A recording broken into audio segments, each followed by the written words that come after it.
Hello. This video is for worksheet 3 for elc139. Faraday's law of induced voltage. I think I went over those in class. There's an equation, and we talked about that at length. Plus, it's something you can look up. And then what factors in Faraday's law make the voltage generated bigger. And there's a couple things depending on the equation you find. There's three of them in the equation I like best. Why is AC generated as a sine wave? I think we went over that in class. And then the different phase angles as vectors, three-phase waveform. I hope in class you owned the coils of the motor, because that was a question. Setting 10 volts on the trainer. That should become second nature to you in this class. And using the oscilloscope, set a voltage and a frequency of 6 volts peak, 3500 hertz sine wave. That I want to modify a little bit for those who aren't as comfortable with the oscilloscope. My peak voltage and my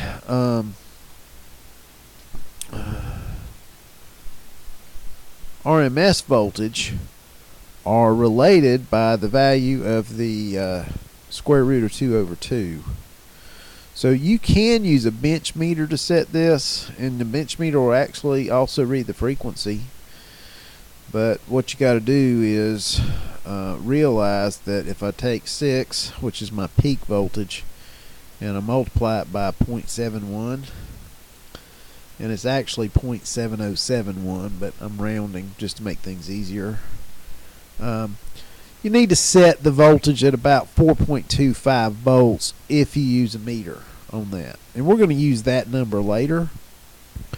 Number 9 is inductive reactance formula. That's something that's we've gone over. 1 divided by 2 pi. Inductive reactance is X sub L is equal to 2 pi times the frequency times the value of the inductor. I give you the value of the inductor and I give you the frequency. So it's just a straightforward plug these into an algebraic equation and come up with the answer. Measure and record the resistance of a 10 millihenry inductor. I passed around a 10 millihenry inductor. Everybody should have been able to take their own meter and ohm it. You should have a value. And quality factor is the value of this, the X sub L, divided by the actual resistance, which is this. So that would be your quality factor at that frequency. Since X sub L changes with frequency, then to get but the resistance won't, you should be able to figure out the ratio that gives you a quality factor above 90 and what frequency gives you that quality factor. So basically you're looking for this X sub L to be 90 times that, whatever value that was. So that gives you that value, and then you go back and you solve this equation for a different frequency than 3500, and that's pretty straightforward. What seems to be the issue is this right here. Analyze the following circuit, and then calculate and record the voltage drops. Measure with a bench meter property. Measure voltage drops with a bench meter. So I do want you to actually build the circuit and measure it, and then observe the voltage waveforms simultaneously with the oscilloscope. But basically I'm looking for you to do a spice circuit. Let's see. So it's 220 and a 10 millihenry inductor and 6 volts peak, which is 4.26 volts RMS. So we can set this up in Spice, LT Spice, and we can actually do the measurements across everything. We can actually look at the waveforms, which is what I want you to do. That seems to be where the sticking point is. And I'm not asking anything hard. Just something you've not done before. So let's see what I can do here. I've got to get down to where I can get to my LT space. And I may have it already. I don't know if I saved it or not. Do I have an EL? Nope, I don't. Cancel. New. Place component. Hopefully, over the course of the semester, you're going to build so many of these circuits, you're going to have this all down. You can watch me do it now.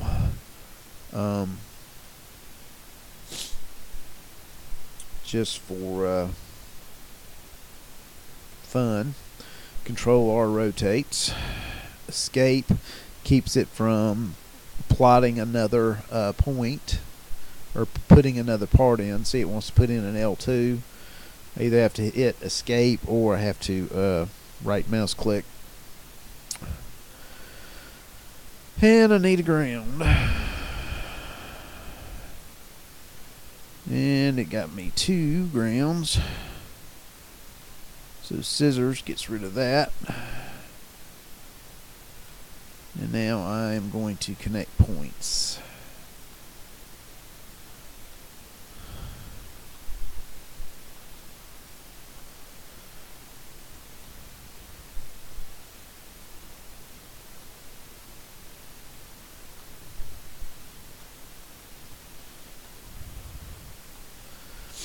Got my points.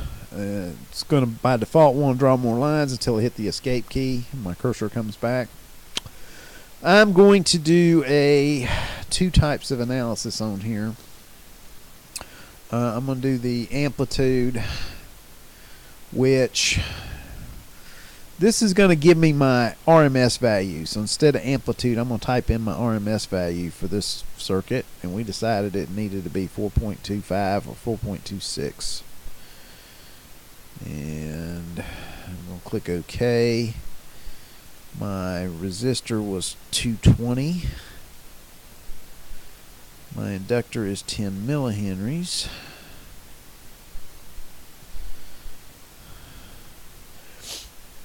And so I'm going to simulate it, and then I'm going to have to go in and change some things to simulate it a different way to see the waveforms.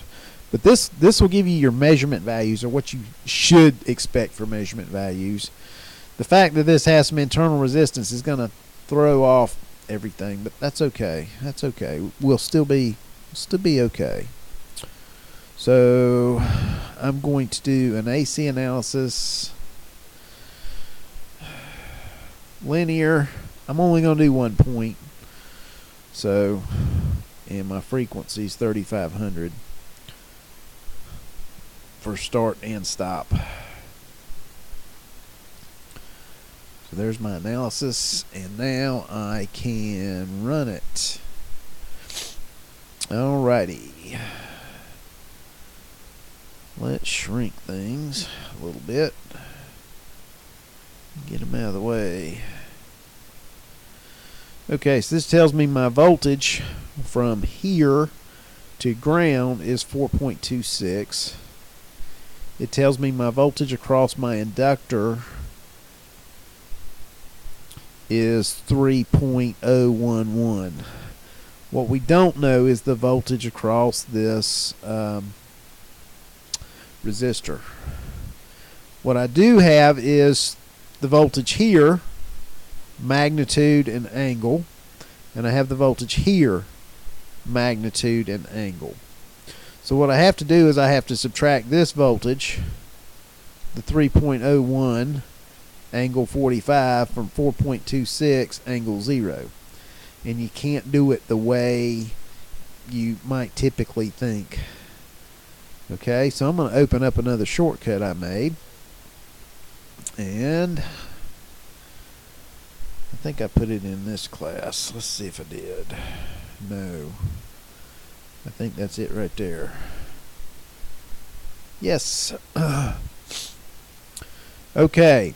So, if I put in the magnitude and the angle for two numbers, it will convert it to my rectangulars. So what I had is 4.26, which is 4.26 plus 0i because my angle's 0. And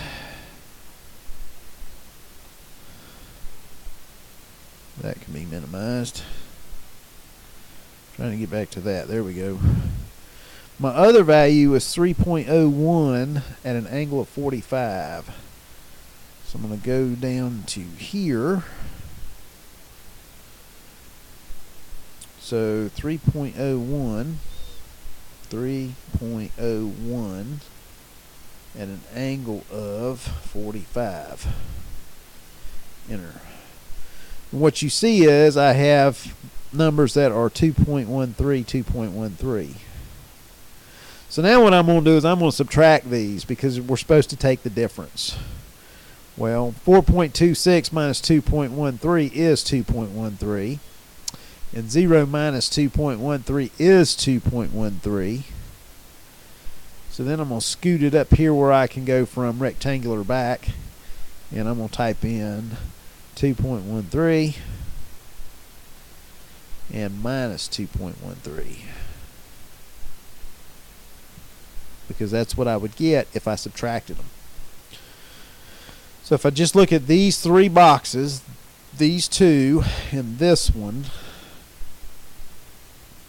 that's what I got.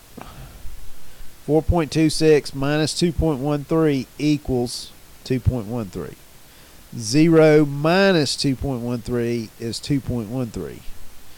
So I did it in rectangular because I can do addition and subtraction of complex numbers in rectangular, very straightforward.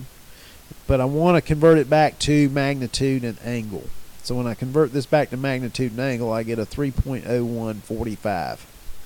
So that is approximately the value my meter should read. My bench meter should read across the resistor, or across the 220 ohm resistor. So I've got that value. It also says measure the current with a bench meter. All I have to do is break the circuit at any point and put my ammeter in properly, and I should get the current, and it should be around 13.6 milliamps, 13.7 milliamps. Because all my currents are the same, it's a series circuit, and Spice is giving me that number right there. Okay, now the other thing I want you to do is when you build the circuit is look at the waveform. So I'm going to go in and I got to change the way the voltage works. So I'm going to get rid of the 4.26 and I'm going to make it a sine wave. And my amplitude needs to be the 6. My frequency is 3500. That's all I need to do for that. So I just changed it, and it changed it on the schematic. And now I've got to go in and change my simulation command. I'm not going to use AC analysis, I'm going to use transient. I need to look at 3 to 4 waveforms, and I need to know the period for 3500 hertz. So 3500 hertz, the period is equal to 1 divided by 3500. So I need a period of about 0.003 just to make it easy. 3 O's and a 3. That is the period. So it's looking for a stop time, a time to start saving data, and a time per step. So if I make my stop time about 6 times this, 6 times that would be a stop time of Well, I can use Excel to do the math, where I can just type it in. 0.0018 times start saving data. I want it to go at least 2 to 3 periods, so we're going to say 0.0006.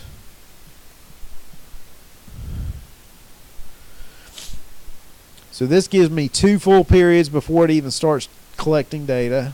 This gives the true transients a chance to settle down. And then I'm going to look at about 4 waveforms. That should give me somewhere in the neighborhood of 4 waveforms. And my maximum time per step needs to be 1/10 of this.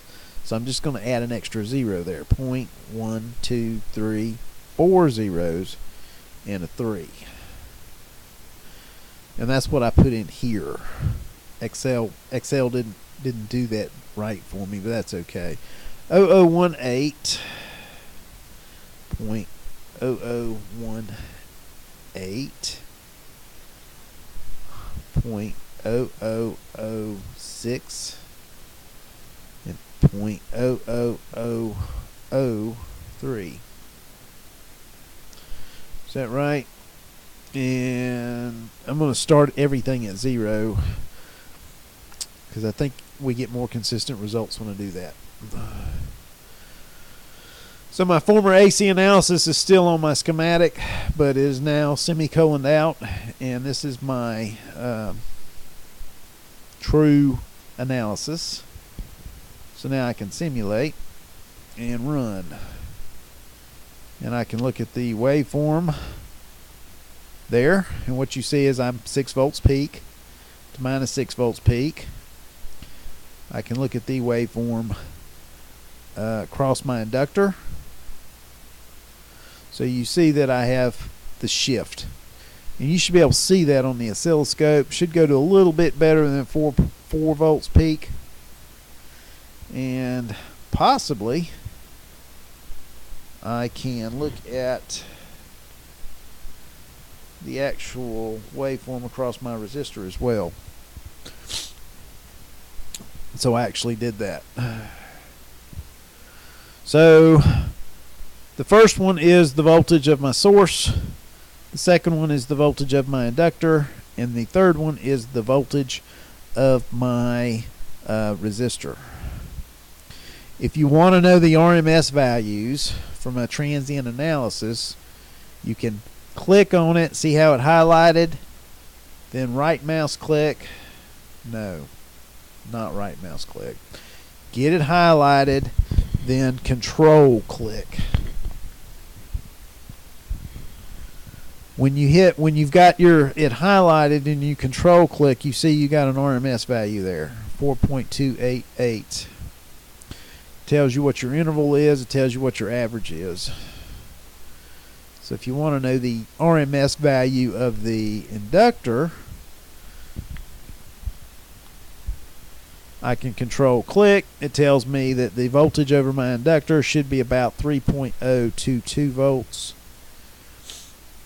And the voltage over my resistor